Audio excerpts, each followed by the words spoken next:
So I was watching this one run for like 10 minutes to pull down like a degree. Look at this. The drain pan. Look at all the wires. No fuck. That was retarded.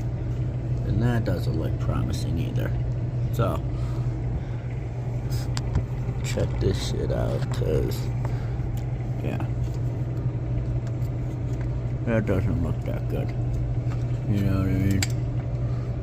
That overload does not look too good. So, let's check this. Let's see. Boom. To boom. Not retarded. To the beep. To the beep. It's so hard to do with one hand. Overload is good. Check the cap now. So that is a 270 to 324. And it's got 235 in it, so yeah.